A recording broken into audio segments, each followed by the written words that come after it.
So, ayan na po ang ating DIY turtle enclosure na medyo mali. Okay? So, papakita ko sa inyo mamaya kung anong gagawin at saan tayo nagkamali.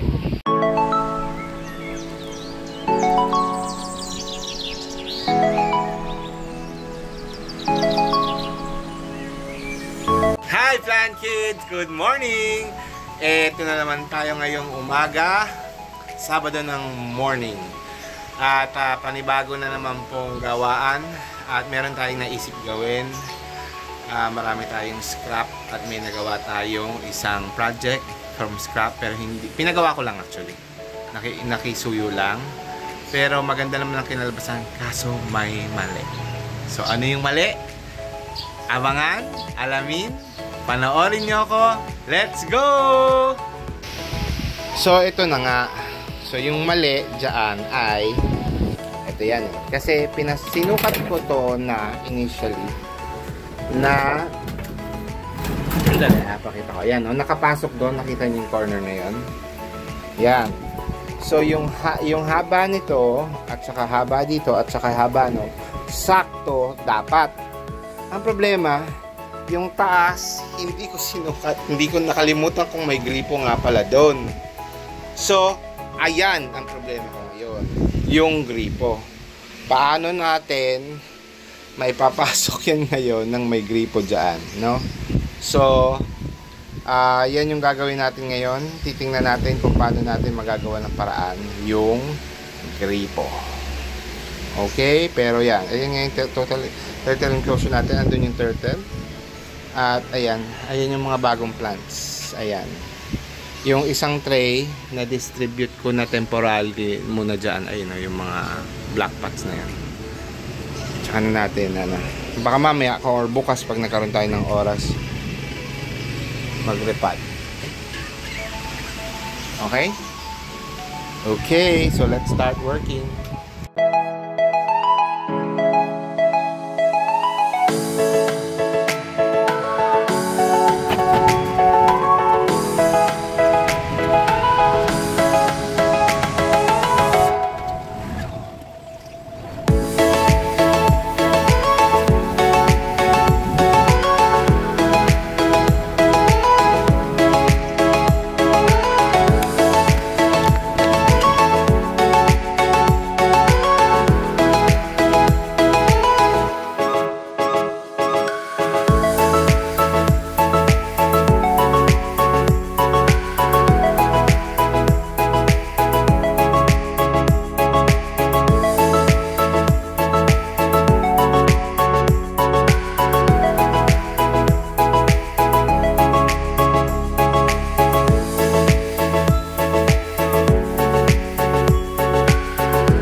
Ipasok ko na. Yay! Thank you.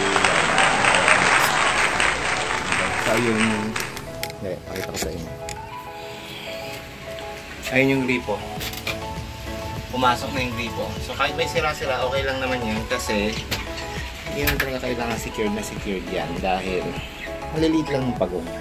Hindi mo nyo makakatalong dyan. Actually, sobrang taas na nito. Yun yung mali ko. Sobrang taas yung sinabi kong 2 feet. Dapat pala 1.5 o 1 feet lang. Pero 1 foot. Pero okay lang. At least sakto yung mga sukat doon. No? Okay?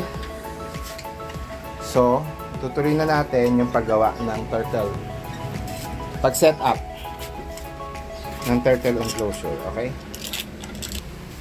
So, ang una na ay itong ating mini pond. Ilalagay natin dito sa gitna. Yan. Maglalagay tayo ng mga lupa. And then a little plants. Ang gagamitin ko po ay mga propa lang. Yan. Para mapagtripan man nila, hindi masakit sa puso.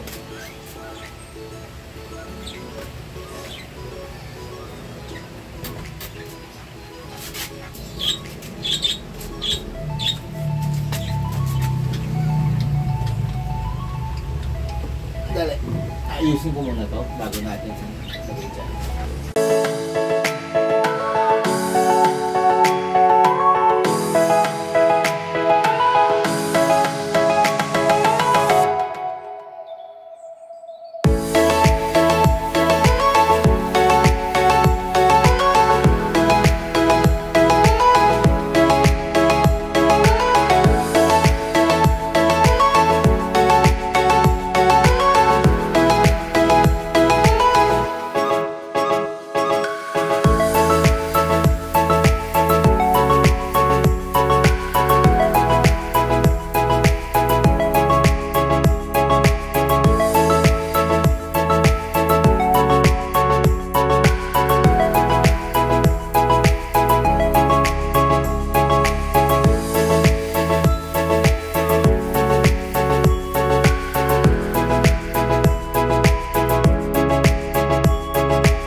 turtle enclosure. Nagawa na natin.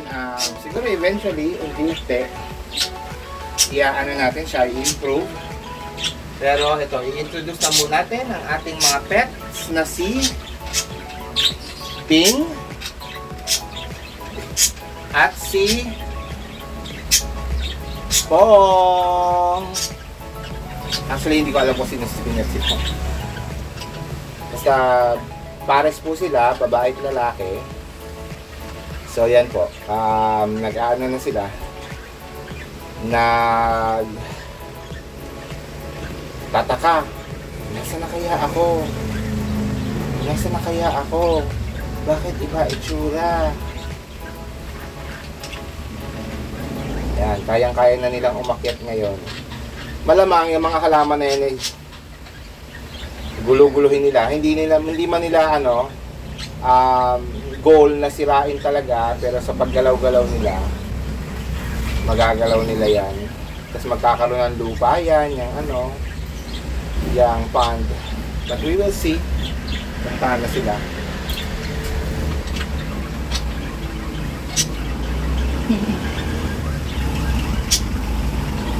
Yay!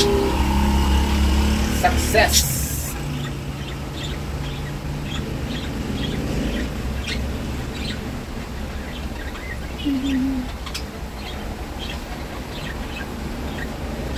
Eventually, I'll have more.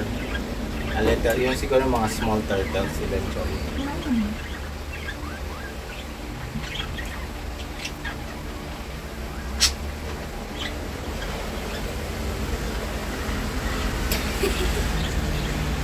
Oh, nakaakyat na kagad. Oh, wow! Galing! Nasa ka nga pupunta dyan.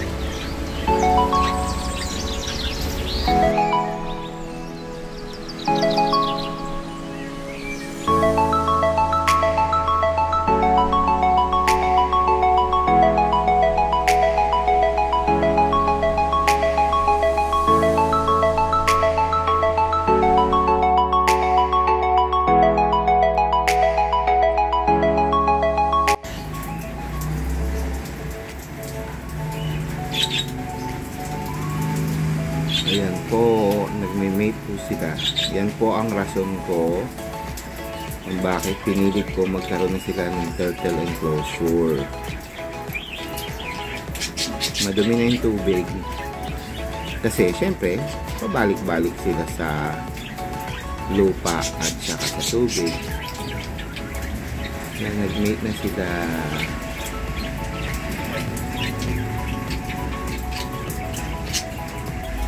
So hopefully mangitlog na si Ping. Si Ping yung girl, si Pong yung boy.